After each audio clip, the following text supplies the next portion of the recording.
नमः समय साराय स्वानुभूत्या चकासते चित्सुभावाय भावाय सर्वभावान्तरच्चिदे।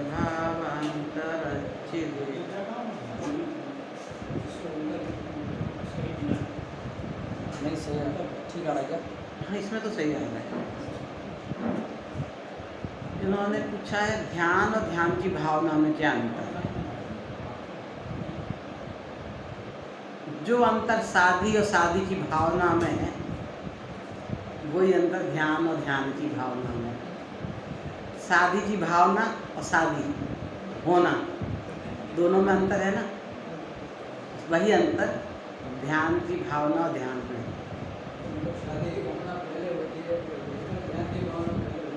सही है, भावना हुए बिना ध्यान होगा नहीं। भावना हुई फिर उसके लिए प्रयास किया, जो जो प्रयास होते हैं तो फिर शादी हो गई।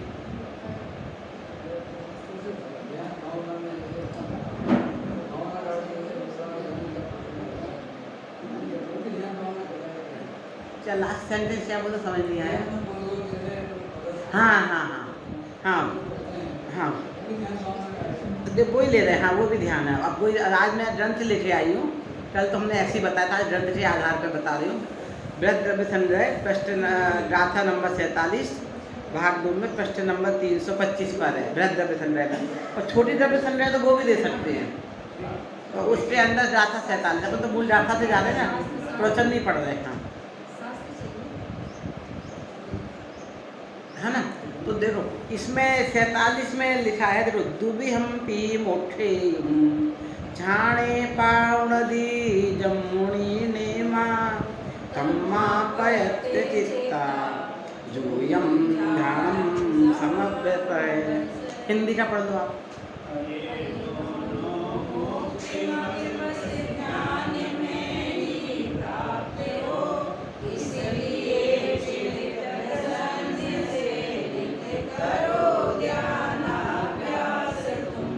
देखो मूल संस्कृत में मुनि नीमा, मुनि शब्द पढ़ा है ना। तो मुनि नियम से निश्चय और व्यवहार मोक्ष मार्ग को ध्यान में ही प्राप्त करते हैं। इसलिए हमें भी ध्यान की भावना बानी चाहिए, ध्यान की भावना भाना चाहिए, ध्यान का अभ्यास करना चाहिए। अब ध्यान का अभ्यास क्या, वही चिंतन मनन। सामायिक तो हमारे यहाँ बोले ही है 3 टाइम। सामायिक में क्या करते हैं, पहले की विधि बताइए, नमोकार मंत्र बोलो, सब चीज़ें जैसा है विधि पूर्वक बैठना है। फिर बाद में क्या करना, अंत की विधि बताइए। बाद में भी ध्यान का अभ्यास करना है। हमारा मन इधर उधर जा रहा है, उस पर चित्त नहीं लाए, तो पहले एक विषय पर चित्त हो, वही अरहंत परमेष्ठी सिद्ध परमेष्ठी के स्वरूप पर। फिर धीरे धीरे उनसे जैसे सिद्ध है वैसे हम हैं, तो पर का चिंतन छोड़ स्व का चिंतन जो कल बताया था, और स्व के चिंतन में अपना स्वरूप चिंतन करते करते धीरे धीरे हम उसी में मग्न हो जाएंगे, सहज हो जाएगा वो, हमें पता नहीं। इसलिए उससे अभ्यास की प्रेरणा दें। कितनी बार, दिन में 3 बार।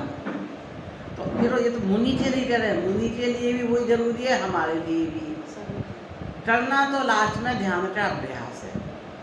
तो चलो जो मुनि बाह्य विकल्प में उलझ जाते हैं किसी वजह से, कोई भी वजह से, अरे आचार्य उपाध्याय है तो आचार्य अपने अनुशासन प्रशासन में उलझ गए, उपाध्याय बोले नहीं ध्यान का अभ्यास तो सबको करना है।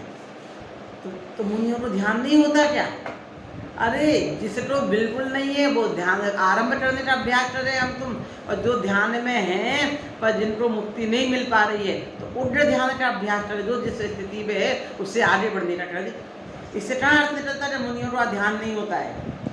ये तो कह रहे हैं फिर भी लगातार अभ्यास तो में ध्यान का ही करना रहेगा। इसलिए कहते 2 ही कार्य है मुनि राजों के।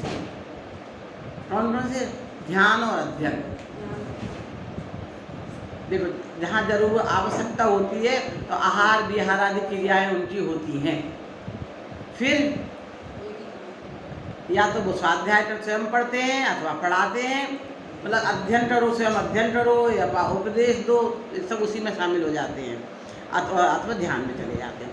जब ध्यान में चित्त स्थिर नहीं हो पाता है तो बाहर आ जाते हैं, तो अपना इसमें लगाते हैं। क्योंकि उपदेश का तो समय निश्चित है,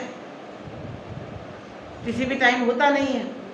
बाकी समय में क्या करेंगे, तो बाकी समय ध्यान और संसार की क्रियाएं संसार में तो योग्य हैं, हम संसारी जनों मुनि राजों के योग्य क्या है वो तो फिर अष्टपहर वगैरह में विस्तार से दिया, यहाँ उसका विषय नहीं है अपना चर्चा का। यहाँ से चले मुनियों को नियम से मोक्ष के हेतु के दोनों ध्यान हैं, तो दोनों ध्यान में उन्हें अब मोक्ष हेयुम नियम से निश्चय व्यवहार रूप मोक्षमार्ग दो प्रकार का है। कल चर्चा की किसी ने प्रश्न पूछा था, निश्चय रत्नत्रय और व्यवहार। तो निश्चय के साथ जो बाह्य आचरण होता है वो सब व्यवहार रत्नत्रय नाम पाता है। उसमें व्रत, समिति, गुप्ति सब शामिल हो जाती है। तो जो व्रत हम करते हैं वो क्या है, जो हमने आचरण किया, पालन किया, वो उपचार से व्यवहार से धर्म कह देते हैं। और उपचार में भी उपचार है, ये व्यवहार है, व्यवहार में भी व्यवहार है। मतलब कहने का ये है नहीं, जैसे कि मतलब ये कौन है, मेरी मम्मी है, मैं कल तो तुमने मिलाया था, मैं तो शायद वो तो दूसरी मम्मी थी, कैसे मम्मी हो रही, ये धर्म मम्मी है। धर्म मम्मी मतलब मम्मी नहीं है पर उन्हें मम्मी कहते हैं। ये मेरा भाई और ये कजिन मतलब कहने का भाई है नहीं, किसी रिश्ते से भाई लगता है। और धर्म भाई बहन मतलब न किसी रिश्ते से नहीं लगता, बस कहने का है। तो हमारा व्यवहार कहने का ही कहने का है, असली में व्यवहार भी नहीं है ना। तो ये क्या है, दो मोक्ष मार्ग है ध्यान का। अच्छे से प्रसन्न चित्त से, तो हमें भी प्रेरणा दे रहे हैं। अब आगे जाते हैं, 48 रहा था। अब इधर उन्होंने ध्यान के अभ्यास की प्रेरणा दी। तो प्रश्न उठता है, भाई कि ध्यान का अभ्यास करना है हमारे लिए, तो हम करें क्या, हमें नहीं समझ आ रहा। ध्यान में हम बैठते हैं, हमारा ध्यान नहीं लगता है।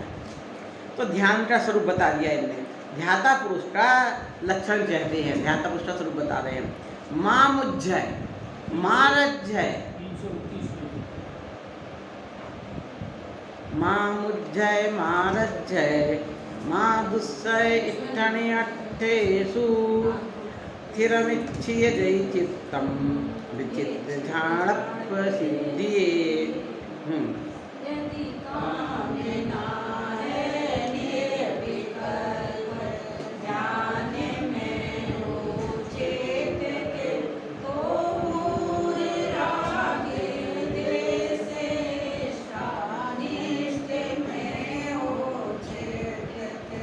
तो कल मैंने फिल्मों में पूरी सारी बात बताई थी। हम जहाँ खड़े हैं वहाँ से शुरुआत करनी, मैंने इस ढंग से ली थी। तो बाद की गाथाएं पहले ले ली थी। अब इन्होंने मुनि को किया है, तो मुनि हमारी नीचे से ऊपर जा रही है गाड़ी, मुनि राष्ट्री ऊपर से नीचे आ रही है। तो तुम तो ध्यान में करो पहले। अब ध्यान करना तो ऐसा नहीं है ध्यान करना नहीं आता है, ये फिर कहता तुम ध्यान करो, तुम भी ध्यान करो। तो हमारे लिए संबोधन कर रहे हैं। मुनिराज तो पहले ही मोहराज से रहते हैं, इष्टानिष्ट में उनको मोहराज देश ही नहीं है। तो ये बात जो आ रही है अब हमारे लिए बता रहे हैं कि हमें ध्यान करना तो क्या करना है। जिन्होंने ध्यान की प्राप्ति कर ली वो तो जानते ही हैं, उन्हें तो बस इतनी प्रेरणा दे दी, ध्यान में चित्त स्थिर करो, उससे मुक्ति मार्ग मिलेगा। ये बाह्य क्रियाओं में उलझोगे तो संसार के संसार मुनि व्रत धारण करके भी संसार के संसार में रह जाओगे।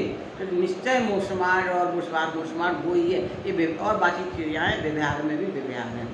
अभी कह रहे हैं यदि कामना निरुटल ध्यान की, यदि आपको अब उन्हें प्रेरणा दी, वो तो मान के चल रहा है हमने प्रेरणा दी, तो आपको इच्छा जागृत हो गई कि हम भी ध्यान करें। कोई क्वेश्चन मार्क नहीं है कि नहीं करना, तो आप प्रश्न उठेगा कि मैं ध्यान कैसे करूँ। तो बोले इष्ट पदार्थों में राग मत करो, है ना। मोह राग देश, इष्ट अनिष्ट। इष्ट पदार्थों में राग नहीं करो, अनिष्ट पदार्थों में देश मत करो। हैं? नहीं आया तो मोह राग देश इष्ट अनिष्ट नहीं से स्थिर हो, गलत हो गया, इससे नहीं हो ना शब्द रहेगा। अच्छा, हाँ हाँ। यदि ऊपर वाला देखो ये है ना माँ मुँह, या तो वो वाली चीज़ भी नहीं है, मोह राग जैसे मैं हूँ। हाँ बराबर, नीचे तो अर्थ में है मोह राग देश ना करो, तो हाँ हिंदी अनुवाद में कहीं मिस हो गया है, बराबर। तो कह रहे हैं कि यदि आपको निर्विकल्प ध्यान करना है ना, विकल्प रहित, कल मैंने दूसरी तरीके से हमें टेस्ट रास्ते जाना वैसे बताया था। तो ये कह रहे हैं कि इष्ट पदार्थों में राग नहीं करना है, अनिष्ट पदार्थों में द्वेष नहीं करना है। तो क्या होगा, अपने चित्त को स्थिर करो, किसी चीज़ में राग द्वेष भाव नहीं करो, किसी एक पदार्थ में चित्त को स्थिर करना है। चित्त को स्थिर करने का मतलब क्या, कोई भी एक पदार्थ में चित्त को स्थिर करना है। अभी आत्मा में नहीं कह रहे हैं, समझो, अब अपने में नहीं कह रहे हैं। एकाग्र चिंता निरोधो ध्यानम, चित्त का किसी भी एक चीज में एकाग्र कर दिया तो वो ध्यान हो गया। तो योगा वाले क्या करते हैं, कहते सांस लाने का लो तो उनका ध्यान हो गया। ये सारी चीजें ध्यान है। तो हमारा जैन दर्शन आत्म ध्यान बोलता है, मुक्ति आत्म ध्यान से हो रही। तो ये ध्यान का स्वरूप, फिर आत्म ध्यान का स्वरूप, इस ध्यान से कल्याण होगा। हाँ कल्याण अपना आत्म ध्यान से हो रहा है, इसलिए उसका नाम है आत्म ध्यान। ध्यान मतलब किसी भी चीज एक चीज पर चित्त स्थिर हो जाए, अटेंशन हो जाए, हमारा चित्त बाहर में नहीं जाए, इधर उधर नहीं भटके, बस एक जगह रहे। तो कहीं मंदिर में जाके बैठ के अध्ययन स्वाध्याय ध्यान करने का क्यों बोलते हैं? घर में रहेंगे चित्त विभक्त रहेगा। बाहर से सबसे आगे मंदिर में वहाँ पे पंचकर्मेश्वर से जुड़ा है, और फिर पंचकर्मेश्वर मुझे अपना स्वरूप होता है उससे। हाँ, तो मंदिर में आके शांति रहती है, चित्त स्थिर रहता है, कोई डिस्टर्ब नहीं करता है। घर में तो हमें ऐसे भी ध्यान रहे, गैस पे हमने दूध चढ़ाया, कुकर चढ़ाया और बैठ रहे, फिर ध्यान हो या ध्यान आ जाए बीच में, तो वो ध्यान आत्मा का क्या होगा? वो तो रसोई का रह गया। पप हम ध्यान कर रहे हैं, पप्पू की आवाज़ आई तो मम्मी मम्मी, अरे दादी को ध्यान, मम्मी तो फिर बाथरूम में रही है, बेचारा गिर जाएगा, जाओ बचा लो। तो घर गृहस्थी में ध्यान रह जाता है। और आज के ज़माने में तो मोबाइल बजते रहेंगे सबके, व्यापार के और सबके, तो वो चला जाएगा। तो मंदिर में प्रवेश कर रहे हैं तो मोबाइल का स्विच ऑफ कर दिया, अपन शांति से बैठे हैं। अरे किसी ध्यान शिविर में जाओ तो मोबाइल स्विच ऑफ कर देते हैं, हर जगह जाओ तो कहते नहीं शांति से बैठो, शांत चित्त हमेशा चाहिए। तो कह रहे हैं कि इच्छा है निर्विकल्प ध्यान को, तो चित्त को स्थिर करो, भटकाओ नहीं इधर उधर। इष्ट कैसे नहीं भटकाओ, अपने को जो अच्छे लगते हैं उनमें मोह और राग मत करो, जो बुरे लगते हैं उनमें द्वेष मत करो। ऐसा करने चित्त को स्थिर करना चाहते ये कार्य करना पड़ेगा। ये तो अब हमें समझ में आ रहा है ना हमें क्या करना है। अब हम राग द्वेष में उलझे, ये अच्छा ये बुरा, ये अच्छा ये बुरा, तो ये तो हम कर सकते हैं कि नहीं? तो ये हमें अपनी भाषा में, समय सार में भी ये बात आई है, पर वो दूसरे भाषा में आई है। तो हमें दर्शन ज्ञान चारित्र में स्थित हो जाते वो स्व समय, अपर पदार्थों में स्थित है ऊपर समय। तो दर्शन ज्ञान चारित्र में मतलब अपना दर्शन, अपना स्वभाव, अपना दर्शन, अपना ज्ञान, अपना चारित्र। अपर पदार्थों में स्थित मतलब पर के बारे में चिंतन करना, स्थित बना उसमें जाके बैठ नहीं जाते। स्थित का मतलब बैठना नहीं है, हमारे दिमाग में वो भाव आना, उनके भाव आना, वो स्थिर होना है। अपना भाव आना तो अपने में स्थिर होना हो गया, और पर का भाव आया तो पर में स्थित होना।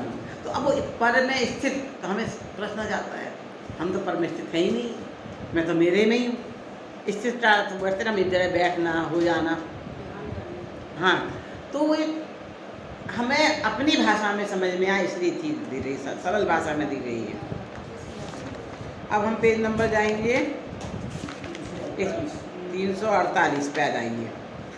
अपने कल जो 10 गाथाओं का सार लिया था ना, तो फिर गाथाओं के आधार पे आपको पढ़ेंगे तो फिर भाव ख्याल में आएगा, इसका प्रवचन डालेंगे। कल सुबह तो हम जल्दी निकलेंगे 8:30 तक, तो सुबह तो नहीं हो पाएगा, इसलिए आज इसको अपन विराम कर लेते हैं। अब इसमें गाथा है कि हम अब स्थिर तो करें, पर हमारा मन चंचल है, किस रूपी पदार्थ में करें, कहाँ हमें राग द्वेष नहीं होगा। तो अब 49 से लेके 5 गाथा है वो इधर तक आपको बता दे रहे हैं कि भैया पहले पंचपद में स्थिर कर लो। तो 35 अक्षर का, 16 अक्षर का, 6 का, 5 का, 4 का, 2 का, 1 का, अने उसको जो पंचपद में स्थिर संक्षेप में सीधे धीरे धीरे कह देते हैं। तो जैसे अब आजकल आप लोग तो परिचित नहीं है, पर ये मोबाइल में चलता ना तो लिखना पड़ता है पूरी स्पेलिंग, तो अपने पूरा लिखो तो शॉर्ट फॉर्म में लिख देते कि नहीं, प्रश्न लिखना तो प्र लिख के 0 लगा देते हैं, उत्तर लिखना वो लिख के, तो ऐसे यू लिखना तो इस पर मैंने बाई ओ यू तो सिर्फ यू लिख दिया, हो जाएगा। शॉर्ट फॉर्म की भाषा है, अपने घर में जो संक्षेप में बोल देते हैं ना, जैसे पानी पीना है हम थोड़ी कहते हैं मुझे पानी पीना है, 1 गिलास पानी लाओ, ऐसे बोलते हैं पूरा सेंटेंस। हाँ, और जब कोई बीमार हो रहा हो, बेहोश हो रहा हो, तो इतना सा है पा पा पा पा पा पा, कुछ नहीं बोला, एक अक्षर पा पा, समझ जाते थे नहीं? उन्होंने कहा पा पा नहीं समझ में आया तो वो हाथ यहाँ ले गए, समझ में आ गई। तो ऐसे ही इनने बता दिया, पूरा शांति से करना, 35 अक्षर बोलो, 16 बोलो, तो उन जो 16 अक्षर 35 अक्षर उनके सबके मतलब बताए। पहला अक्षर ले लो तो ये पद बन जाएगा, ओम में पंच परमेष्ठी कैसे शामिल है, सारी चीज़ें उनने उसका मतलब बता दिया है विस्तार से। वो अपने यहाँ क्लास चले तब उसमें शामिल हो जाएगा। तो इसमें पंच परमेष्ठी का ऐसे हमें करना है, जहाँ अपना चित्त स्थिर हो जाए। ओम में नहीं लग रहा तो नहीं, पूरे 5 परमेष्ठी का कर लो, उनके स्वरूप में कर लो। तो इसके बाद ये 5-6 गाथाओं में स्वरूप चिंतन ये सब चीज़ें चल रही हैं। जहाँ तक साधु का स्वरूप है वहाँ तक 54वीं गाथा तक हो रहा था। पेज नंबर निकालना पड़ेगा तो 393। हाँ देखो, हाँ 54 निकाल लो, 389। तो 388 तक तो पंच परमेष्ठी का स्वरूप बता दिया।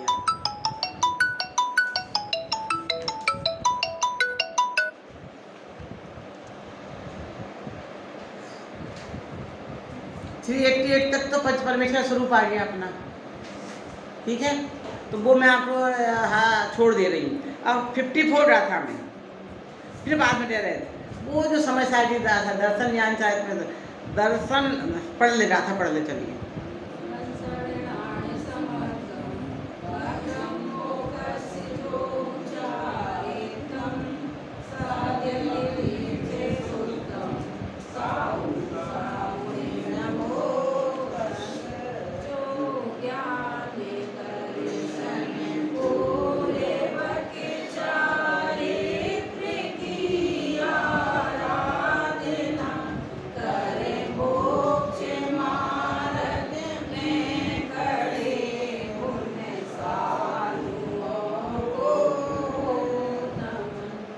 देखो मैंने और सब अरहंत सिद्ध आचार्य उपाध्याय का छोड़ दिया, साधु का स्वरूप कर लिया।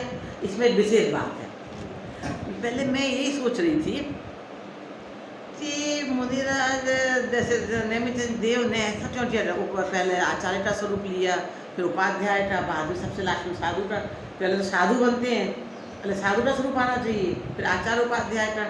पर इस साधु का स्वरूप अंत में इसलिए लिया कि आचार्य पद भी छोड़नी है, जो कार्य कर रहे हैं आचार्य में जो काम कर रहे हैं वो छोड़ना है, उपाध्याय छोड़ना है। और हम डायरेक्ट ना आचार्य बनते हैं ना उपाध्याय बनते हैं, पहले तो हमें मुनि बनना है। और ध्यान के लिए भी वो जो अवस्था चाहिए, हमें प्रेरणा देना है। तो बीच में तो अनंत सिद्ध उपाध्याय आचार्य उपाध्याय का स्वरूप बता दिया, अब फिर वो अपनी लाइन पे आ गए, ट्रांजेक्शन आगे बैठ जाएगा। तो साधु का स्वरूप, तो साधु का स्वरूप क्या है, दर्शन ज्ञान चारित्र में स्थित है। तो जो मुनिराज, फिर देखो बार बार मुनिराज है, जो साहू जो मुनिराज, हमें लगता है द्रव्य संग्रह 10 का ग्रंथ है, 6 द्रव्य 5 अस्तिकाय 9 पदार्थ, पर जो 3रा अधिकार है सब में मुनियों को संबोधन किया है। तो जो साधु पूर्ण मोक्ष रूप सदा शुद्ध चारित्र को साधता है वो मुनि साधु परमेष्ठी है। तो वो आत्म ध्यान वाली अवस्था, दर्शन ज्ञान से पूर्ण है, सम्यक दर्शन है, दर्शन ज्ञान से पूर्ण सम्यक दर्शन है, सम्यक ज्ञान है, उसके साथ जो चारित्र का पालन कर रहा है। द्रव्यलिंगी मुनिराजों की चर्चा नहीं है, भावलिंगी मुनिराजों की चर्चा हो गई। आत्मानुभव हुआ, भावलिंगी हो रहे। तो दर्शन ज्ञान से पूर्ण ये शब्द बताता है कि उन्हें आत्मानुभव होता है, निरीक्षण अनुभव हो चुका है। मोक्ष मार्ग स्वरूप सदा शुद्ध ऐसे चारित्र को साधता है। शुद्ध चारित्र बिल्कुल आत्मा में लीन निश्चय चारित्र, आचारित्र नहीं निश्चय चारित्र की चर्चा है। निश्चय चारित्र को साधना है, व्यवहार चारित्र हो जाएगा। सदा शुद्ध ऐसे चारित्र को साधता है। शुद्ध चारित्र मतलब निश्चय चारित्र, ऊपर से दोनों चारित्र, दोनों मार्ग हैं। यहाँ निश्चय की बात है। तो मुनिराज बन गए हैं तो व्यवहार चारित्र का पालन तो हो ही रहा है। उस जो व्यवहार चारित्र का पालन हो रहा है उसे क्या बताएं हम? हमें तुम्हें प्रेरणा देंगे मुनिराज बनने की, मुनिराज और मुनिराज बनने की प्रेरणा दें। पर मुनिराज बनकर आचार्य उपाध्याय होकर बाह्य क्रियाओं में उलझ रहे। सूत्रसागर मुनिराज, उनने अपने धर्म की रक्षा के लिए बोला तो बिटा दी प्रायश्चित लो। मुनि अवस्था में ये कार्य करने योग्य नहीं। और वो बाहु इतने वो थे ना जिन्होंने रक्षा की थी, विष्णु ने, उन्होंने कहा नहीं, मुनि पद के योग्य कार्य नहीं है, मुनि पद छेदना पड़ेगा, गृहस्थ बनना पड़ेगा, हमें गृहस्थ रक्षा करना है साधुओं की, पर मुनि पद में रहते हुए दूसरे को साध नहीं कर सकते हम। तो जिस चीज़ का प्रायश्चित लेना पड़ेगा वो योग्य कार्य था मुनि पद के। तो कार्य गृहस्थों के योग्य कार्य था, तो गृहस्थों के योग्य कार्य मुनिराज करें तो मुनिराज को प्रायश्चित लेना पड़ता है। ये शिक्षा भी हमें उस घटना से, उस कहानी से मिल रही। वो कार्य अच्छा तो किसके लिए? हमें। जो कार्य हमें अच्छे हैं वो मुनिराजों को, जो मुनिराजों के योग्य वो हम करने लगे। हम कहें कि भैया हम तो दृढ़ देश व्रत ले रहे हैं, वो हमारे नहीं सफल होंगे। तुमने मर्यादा मान ली स्थान की, किसी इष्ट का वियोग हो गया तो मर्यादा भंग हो जाएगी। तो मुनिराजों ने तो वो इसलिए पल जाती है, उनने तो सबसे संबंध छोड़ दिए हैं। हाँ, तो हम कहें भैया सुख में मत जाओ, शादी ब्याह में नहीं जाओ, निश्चित है, पर वियोग तो निश्चित नहीं है ना। मृत्यु तो हमें नहीं निश्चित है, पर हमें नहीं पता ना। तो हमारे घर में किसी की नज़दीक की मृत्यु हो रही है, हम यहाँ बैठे, हमने प्रतिज्ञा ली है, घर गृहस्थी में रहते पॉसिबल है? तो भाई आप ऐसी प्रतिज्ञा क्यों लेते हो? मुनियों की और प्रतिज्ञा है, आप लोगे तो भंग होंगे। हमें लेने प्रतिज्ञा दूसरी है ना। जो जहाँ खड़ा है उसको वहाँ के योग्य कार्य है, अपनी जगह हर कार्य शोभा पाता है। तो कह दिया कि ऐसे मुनियों को, शादी पर मोस्टली मुनियों को देखो जो आहार ले रहे, विहार कर रहे, उपदेश दे रहे, ऐसे नहीं, वो खुद मुनिराज है ना। तो वो कह रहे जो हमें तो शास्त्र लिखने के ऊपर विकल्प में हो गए ना, तो हम उनसे उच्च मुनि कौन? जो ध्यान में मगन है। तो ऐसे साधुओं को नमन। मुनिराज ने मुनिराज को नमस्कार किया कि मैं बाह्य प्रवृत्ति में उलझ गया, मुझे ये छोड़ने योग्य कार्य है, पर मैं अंदर नहीं जा पा रहा हूँ। तो जो अंदर में चले गए हैं, निर्विकल्प ध्यान में हैं, ऐसे मुनिराजों को मैं नमस्कार करता हूँ। तो एक एक चीज़ में कैसा भाव पड़ा हुआ है, एक एक शब्द में भाव पड़ा हुआ है कि ये शब्द का इसका क्या तात्पर्य, इसका क्या, हर चीज़ स्वरूप बता रही है। नमस्कार करने में स्वरूप बता दिया, मुनियों का स्वरूप बता दिया, हमारा स्वरूप बता दिया, हमें क्या करना, उन्हें क्या करना। तो इसका मतलब क्या है कि देखो आचार्य टुनटुन ने प्रेरणा दी, आचार्य अमृतचंद ने दी, और ये जो हुए नैमित्य सिद्धांत देव, इन्होंने भी प्रेरणा दी। तो इसका मतलब उस समय कुछ ऐसी परिस्थितियाँ बन रही थी कि जो बाह्य प्रवृत्ति में अधिक उलझ रही थी। तो उन्होंने बार बार लिखा ग्रंथ है ग्रस्तों के लिए, 6 द्रव्य 5 अस्थिकाय 9 पदार्थों का वर्णन। तो इसलिए उन्होंने पहले सिर्फ इष्ट ही वर्णन किया था और 26 गाथाओं में लिखा था। लघु द्रव्य संग्रह जो पीछे है, और बृहद द्रव्य संग्रह जो इनकी टीकाकार है ब्रह्मदेव सूरी, उनकी टीका का नाम है बृहद द्रव्य संग्रह। लेकिन हम जो द्रव्य संग्रह पढ़ते हैं, द्रव्य संग्रह नाम से ही पढ़ते हैं, उसमें पूरा आती है, 58 गाथा आती है। तो उन्होंने लिखा 6 द्रव्य 5 ग्रस्तों के लिए। फिर उन्हें लगा नहीं, इतना लिखना पर्याप्त नहीं है, वो किसी को समझाना था।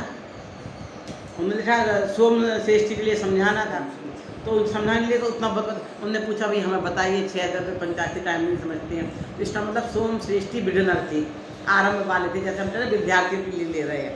उन्हें 5 अस्थिका 6 द्रव्य का भी पता नहीं था, 9 पदार्थ। तो उनने उतनी गाथाएँ, अन उस समय जो बोलते थे गाथाओं में पद्य में बोलते थे, उन्हें 28 गाथाएँ लिख दी और बुरे।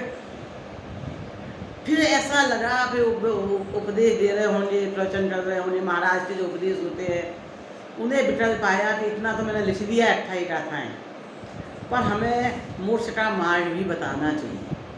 सिर्फ 5 अस्थिका 6 द्रव्य 9 पदार्थों के वर्णन से कुछ नहीं होगा। और मोक्ष का मार्ग है रत्नत्रय। रत्नत्रय था, निश्चय में रत्नत्रय और विद्या रत्नत्रय। तो रत्नत्रय का स्वरूप तो रत्नात्रय की प्राप्ति के लिए क्या करना? ध्यान। तो ध्यान के बारे में भी उस समय में विभिन्न मत चलते होंगे।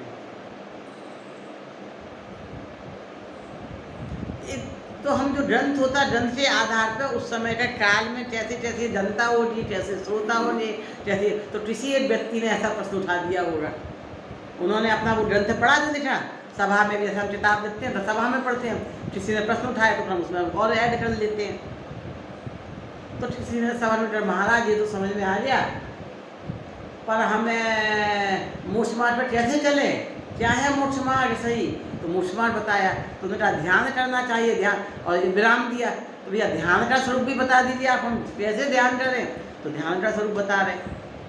फिर उन्होंने दोनों को, तो मुनिराजों की सभा में मुनिराज ना हो ऐसा तो संभव नहीं है। जैसे हमारी सभा में छोटे बड़े सब होते हैं, तो मुनिराजों की सभा में मुनिराज भी हैं और श्रावक श्राविका तो होते ही हैं। अल्प ज्ञानी भी होते हैं, बहुत ज्ञानी भी होते हैं। तो जो बहुत ज्ञानी है उनके लिए भी तो मुनिराजों के लिए भी तो कुछ मिलना चाहिए। तो सबसे पहले उन्होंने मुनिराजों के लिए संबोधन दिया, फिर हमारे लिए विस्तार से। तो ये मुनि नमो तस्से, मूछ मारे उन मुनियों को, ऐसे जो मुनिराज हैं जो ध्यान में मगन है, मैं उन्हें नमस्कार करता हूँ। क्यों करता हूँ? मैं भी उनके रास्ते पे चलना चाहता हूँ, मुझे भी वो करना है कि मुक्ति की प्राप्ति उसके बिना नहीं हो रही, आत्म ध्यान के बिना नहीं हो रही, मुझे भी उस पर चलना, इसलिए मैं उन्हें भी नमस्कार करता हूँ। अब 54 का आ जाइए। अब ये कहती थी ठीक है, वो ध्यान में मरण है, मुनिराज ध्यान कर रहे हैं, उन्हें नमस्कार कर रहे हैं, तो वो ध्यान होता कैसे? अंत में क्यों लिया? उसके टनेशन में आ रही आचार्य उपाध्याय कहते फिर टनेशन नहीं बैठता। तो ऐसे क्रम से इधर आ गया। अब गाथा पढ़ लीजिए। हाँ 55 पढ़ता है।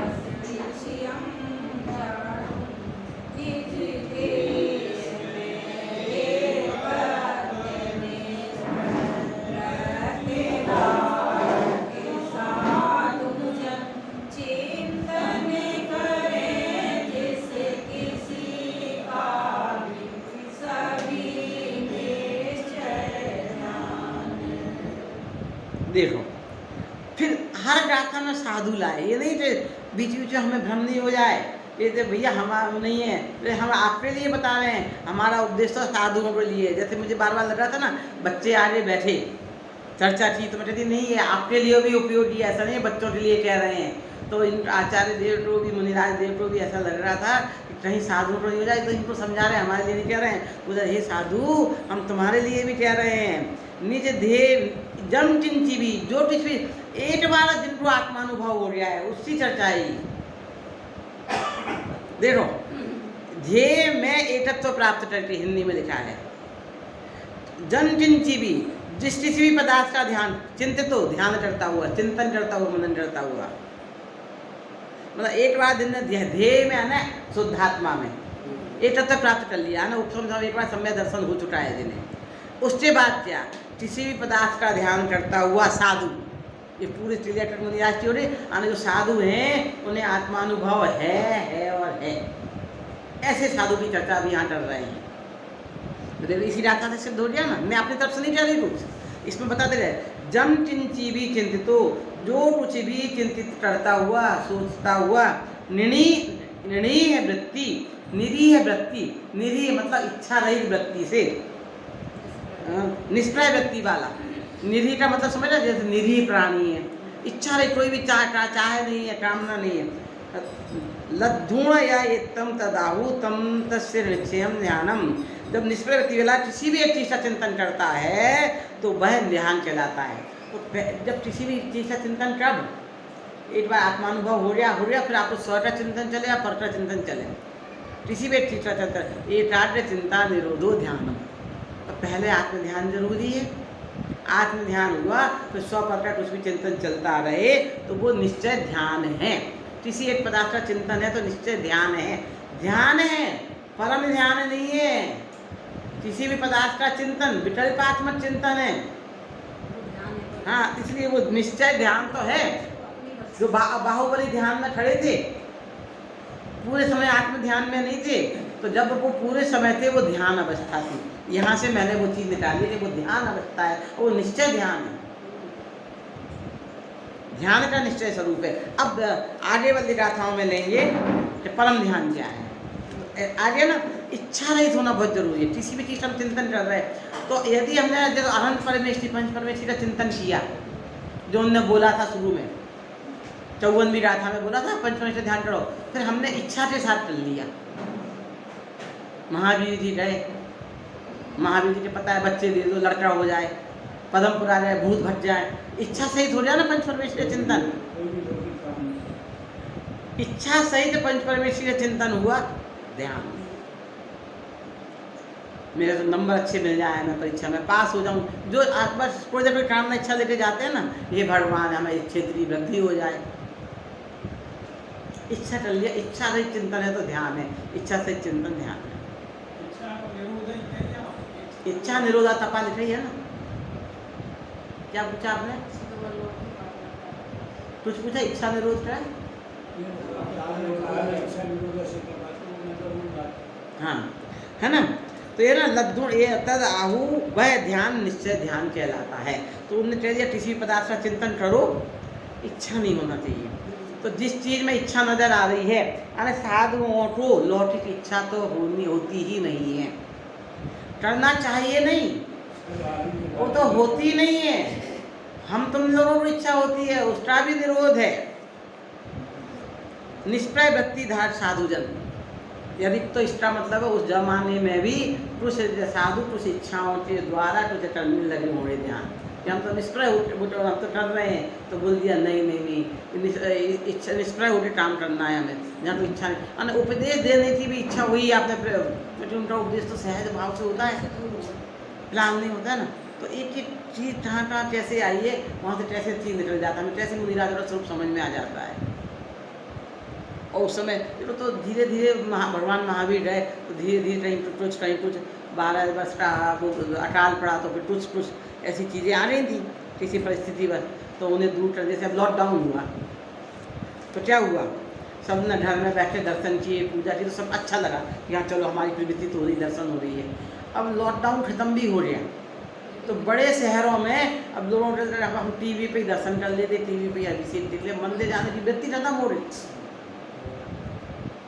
अभी मंदिर नहीं आना चाहते, क्यों? कि उनके बच्चे हैं, बुजुर्ग तो आना चाहते होंगे, मैं ऐसा मान के चलती हूँ, उनका मन नहीं मानता होगा, पर वो पराधीन व्यक्ति, तो कोई बच्चा ले जाए मंदिर तो जाए, नहीं तो नहीं, बच्चों को टाइम नहीं। तो आपने 2 साल देख लिया ना टीवी पे, तब और देख लो, टीवी पे सुन लिया तब और सुन लो, जो मंदिर जाते तो सब आ रहे हैं, सब चैनल पे दिन भर चल रहा है, तो दिन भर करो ना धर्म ध्यान, हमें क्या परेशान करते हो ले जाने के लिए, लेने जाए छोड़ने जाए, 1 घंटा हमारा चला जाता है।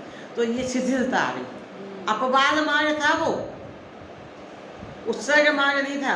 तो ऐसे उस जमाने में भी 12 साल का अकाल पड़ा, तो कुछ अपवाद मार्ग हुए मुनिराजों के लिए भी। और जब कुछ लोगों ने वो सुविधाएं अपना ली, और कुछ लोगों ने फिर वैसे के वैसे हो रहा है, हमारे तुम्हारे में दिख रहे ना, सामने दिख रहा ना, कुछ शास्त्रों ने अपना लिया वैसे के वैसे, कुछ लोग वही अपनाते चल रहे हैं।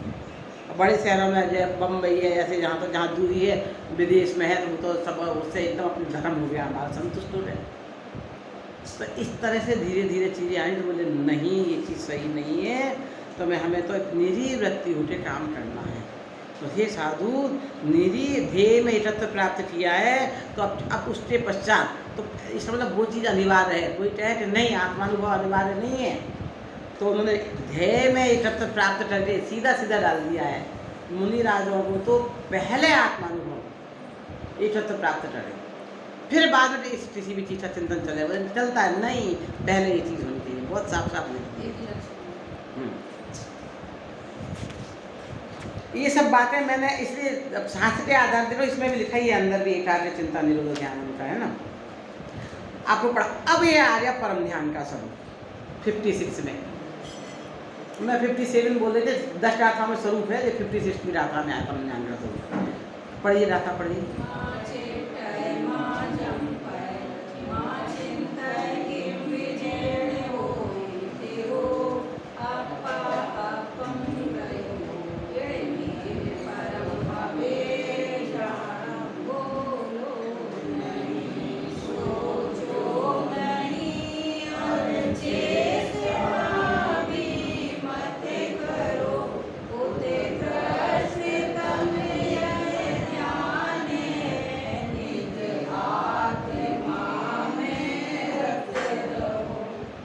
अब देखो, मैं अपने आप को उस जगह खड़ी करती हूँ। मान लो मैं उस समय की मुनिराज, उस समय हम पुरुष भाव में हो, हाँ, या हमारे सामने ऐसा हो, मान लो।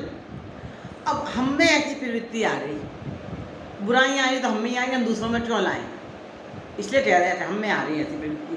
तो उन्होंने कहा ऐसा ध्यान का स्वरूप है तो कुछ भी एक चीज़ सोचो, ध्यान हो जाएगा। तो आज ऐसी जनता है, बड़ी मजे की बात है।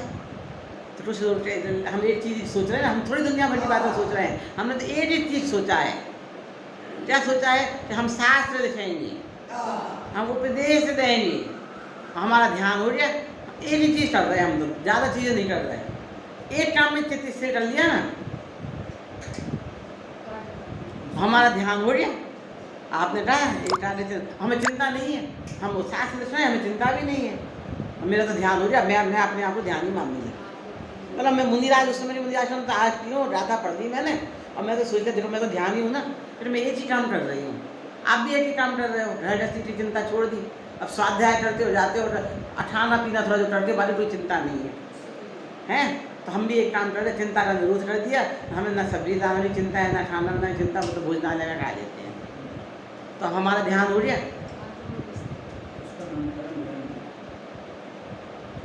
उनने कह दिया वो ध्यान है, चिंता रहित, लेकिन परम ध्यान नहीं है। कल्याण, आत्मा के कल्याण हो परम ध्यान से हो रहा, पर परम ध्यान नहीं होता, साथ धर्म ध्यान, वो ध्यान होता है। जैसे बाहुबली का मुनिराज जी का हुआ, भरत जी का तो हुआ नहीं, उन्हें तो दीक्षा ली, उन्हें तपना नहीं पड़ा, जो शरीर के कष्ट उन्हें नहीं हुए। सब लोग कहते हमें तो भरत जैसा चाहिए। अरे तुमने संसार में सुख मान लिया ना, तो भरत जैसा चाहिए। तो अरे बात क्या मजे किए उन्होंने, खूब अच्छी 96,000 आसानी, अंत समय तक मजे करते रहे। अरे तुम्हें घर गृहस्थी में मजे लग रहा है तो तुम भरत जैसा ध्यान नहीं कर सकते। वो लग रहा था हम आग के बीच में है, घर में रह के बैराग थे, वो लग रहा था मजबूरी है, ये है, तो जाके अंतर्मुख में हुआ। जब तुम लोग उपादेय बुद्धि हो गई, घर में रहना, उसका त्याग कैसे हो रहा? हे बुद्धि तो आना चाहिए ना उसमें। तो वो समय हुआ, उतना विराट तो चाहिए। तो आपको वैराग्य से वृत्ति हो जाए, फिर घर में रहे के बाहर तो फर्क ही नहीं पड़ता। तो उन्हें का ध्यान हो गया, हमने एक चीज़ में चिंतन कर लिया, मैं ध्यान नहीं हूँ। नो, ध्यान ही हो रहे तुम। अब वो आत्मानुभव, देह में चित्त स्थिर, उसे स्थिरता को वृद्धि करना है, और वो स्थिरता वो परम ध्यान है। ये तो बीच वाली अवस्थाएं जो नहीं हो पा रही हैं। और परम ध्यान क्या है? तो फिर परम ध्यान में एक विषय का चिंतन था, वो भी नहीं होना चाहिए। बोलना नहीं, उपदेश नहीं। मुनिराज क्या कर रहे थे? एक चीज कर रहे थे, अध्ययन और वो, तो बोलना नहीं, उनको उपदेश देने को मना कर दिया। आने आचार्य परमेष्ठी, उपाध्याय परमेष्ठी का निषेध हो गया। उपाध्याय का काम पढ़ना पढ़ाना, बोलोगे नहीं। बोला हम तो एक चीज ही कर रहे ना, पढ़ना पढ़ाना, मैं उपाध्याय पद क्यों छोड़ूं? मैं तो एक ही काम कर रहा, अनुशासन विचार आचार्य बनाऊं, शरीर से कोई क्रिया नहीं करना है। तो आचार्य बनोगे, तुम उपदेश दो, उन्हें अनुशासन प्रशासन में करोगे, आज्ञा दोगे, शरीर की क्रिया बंद, जाना जाना बंद, बोलो मत। तो ये दोनों का घटने वाली चीज़ें हैं। मुनिराजों पर अधिक घट रही हैं, क्योंकि उन्हें परम ध्यान में जाना है। हम तो अभी ध्यान का हमें अभ्यास करना है। हमें परम ध्यान का अभ्यास करें और परम ध्यान की प्राप्ति करें। उन्होंने एक बार परम ध्यान की प्राप्ति कर ली है, फिर बाद में एक चीज़ में चित्त स्थिर करो, इधर उधर भटकाओ नहीं 10 चीज़ों में, और फिर प्रयास करो इसका, मन से कुछ मत सोचो, शरीर से कुछ मत करो, वचन से कुछ मत बोलो। माँ चिट्ठ है, माँ जंप है, माँ चिंत है। और उधर क्या था? माँ रज्जय, क्या था वो शब्द? अपना कंपेरिजन करें ना, देखो ऐसे करें तो समझ में आ जाएगा। माँ मुझ्जय, माँ रज्जय, माँ दुस्सय। मुझ्जय आने मोह, रज्जय आने राग, दुस्सय आने देश। यहाँ चित्त है, जंप है और चिंता है। ध्यान और परम ध्यान में अंतर। राग, वहाँ राग देश का निषेध है और पहले इच्छाओं का निषेध। अब हमें धीरे धीरे हमारी बहुत सारी इच्छाओं पे कंट्रोल करना है। राग देश की वृत्ति धीरे धीरे कम करना है। पंच परमेश्वर स्मृति, पंच परमेश्वर से राग हुआ, पर जिनसे हमारी इच्छाएं हों, बिना इच्छा के करना है। ये हुआ। अब यहाँ कह रहे अब कुछ नहीं सोचना है, कुछ नहीं करना है, कुछ नहीं बोलना है। चिम्बी चेण धोइत्रो, यदि तुम आत्मा में, अपनी आत्मा में, निज आत्मा में स्थिर होना चाहते हो, लीन होना चाहते हो, लगातार उसका ध्यान करना चाहते हो, तो कुछ भी मत सोचो, कुछ भी नहीं करना, परखा चिंतन न, सहज भाव से जो हो रहा है होने दो, वो परम ध्यान है। अब यहाँ परम ध्यान शब्द कह दिए ना, अप्पा अप्पम्मी, अप्पा यानी आत्मा, अप्पम्मी यानी अपने आत्मा में रहो, लीन रहना। इड़म एव परम ध्यानम हवे, यही परम ध्यान हवे होता है। मूल रास्ता में परम ध्यान शब्द पड़ा है। तो इसके लिए मुनिराज, अब इसमें साधु शब्द नहीं आते, इससे पहले साधु की चर्चा कर दी ना, ऐसा उत्कृष्ट परम ध्यान तो साधुओं को ही हो रहा ना, हमें तो थोड़ी सी देर के लिए हो रहा, तो हमें उसके अभ्यास की प्रेरणा दी है कि हमें भी उसी प्राप्ति करो। जिन्होंने एक बार प्राप्त कर लिया है वो भी इसी में रहेंगे तो मुक्ति मिलेगी, ये निश्चय मुस्मार्ग है, और दूसरा निश्चय मुस्मार्ग नहीं है। तो इस तरह से ऐसे ऐसे क्रम से स्वरूप बताया, फिर साधु परमिष्टि का स्वरूप साधु से लास्ट में इसलिए बताया। अब इसके बाद जो गाथाएँ हैं तो 57वीं गाथा में प्रेरणा दी गई है, इसलिए फिर पहले प्रेरणा दी, अब 57वीं गाथा में फिर से प्रेरणा दे रहे हैं।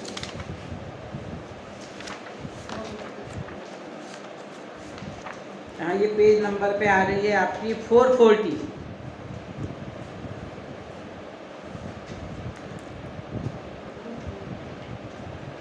क्यों करना चाहिए परम ध्यान? देखो इतनी जल्दी समझ नहीं आता, फिर कोई एक साधु ने बोल दिया, फिर किसी ने प्रश्न कर दिया कि हमने एक बार अनुभव कर लिया है, हो रहे हम ध्यानी, अब हमें क्यों परम ध्यान में जाए? नहीं चाहिए, क्योंकि चलो गाथा पढ़ लो।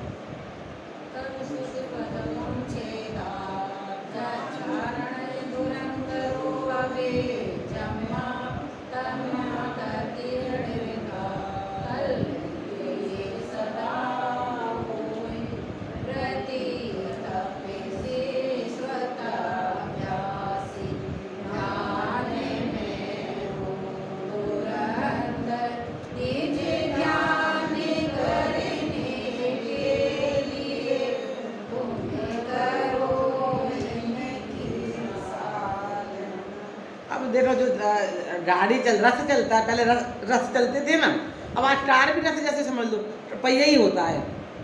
पहिया में जो सेंटर पार्ट होता है उस पर कील लगी होती है, वो हटा दो तो पहिया, तो वो रथ के पहिए की जो धुरी है तो उसे जिस धारण कर लिया है तो रथ अच्छे से चलेगा, नहीं तो चलेगा। तो ध्यान तो दिया रथ की उपमा, ध्यान रूपी रथ पर सवार होना है तो उसकी धुरी को धारण करने वाला ध्यान है। क्या है? तप श्रुत व्रत को धारण करने वाला आत्मा, जिसमें जो तपस्वी है, जो व्रती है और शास्त्रों का ज्ञाता है, इन सबको धारण करने वाला आत्मा। समझ लो किसकी चर्चा है? हमारी तुम्हारी? हम तपस्वी हैं, व्रती हैं, तो सब सारी मुनिराजों की चर्चा चल रही है ना। तप व्रत श्रुत को धारण करने वाला आत्मा तो ध्यान रूपी दृष्टि धुरा को धारण करने वाला होता है, जो व्रत करता है तप करता ही करता है। तो इसलिए ध्यान करना तो जरूरी है, उसके बिना आपको तप नहीं हो रहा। ध्यान नहीं किया तो तप, सबसे उत्कृष्ट ध्यान ही तो है। तो जितने ऐसा प्रश्न पूछा भी था, कौन सा पहला तप है, कौन सा बाद में है, ऐसी चर्चा भी आई थी। सबसे उत्कृष्ट तप है तप, ध्यान, श्रुत, और वो ही उसको धारण करने। इसलिए ध्यान की प्राप्ति के लिए हमें तपस्या भी करना है, शास्त्रों का ज्ञान भी चाहिए, व्रत को धारण भी करना चाहिए। क्योंकि हम खाते खाते थोड़ी ध्यान कर पाएंगे, हमें शास्त्रों का अध्ययन नहीं हो रहा। आपको ध्यान में पहला सेंटेंस बोला था, जितना अध्ययन आपने कर लिया उसके बाद 6 महीने चाहिए। अरे शास्त्रों का अध्ययन चाहिए, शास्त्रों के अध्ययन के बाद ही हो रहा। आत्मा स्वरूप हम समझेंगे कैसे? शास्त्रों के माध्यम से समझेंगे, है ना। तो वो शास्त्रों का और तपस्वी और व्रत पे तत्पर होना है। तो पहले हमें शास्त्र का स्वाध्याय करना है, फिर एक जगह बैठना है, अन्य आहार आदि क्रियाओं को छोड़ना पड़ेगा। एक जगह बैठना, स्थिर होना है तो वो तप श्रुत व्रत को तत्पर होना है, ध्यान करना है। तो ये चीज़ें तो हमें करनी पड़ेगी। अरे सारी चीज़ें कर दी, ठीक है। हम व्रत नहीं करते हैं, आपने कहा एक आत्मानुभव हो जाएगा, तो सिर्फ आत्मा का अनुभव कर लेते हैं। हमें व्रत धारण नहीं करना, हमें मुनि व्रत धारण नहीं करना, तपस्या नहीं करनी, हमें शास्त्र स्वाध्याय नहीं करनी। हमने समझ लिया आत्मा, और शास्त्र स्वाध्याय करना बंद। अरे देखो से सही, जैसे लोग उस समय भी थे, तो एक आत्मा ध्यान से मोक्ष हो जाएगा ना।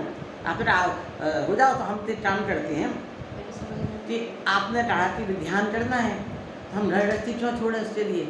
हम अपने घर में जो हमारा 7 मंजिला घर है, उसके सबसे अंदर वाले कमरे में एक दरवाज़ा बंद कर लें और निश्चिंत हो रहे और ध्यान करने बैठ जाते हैं।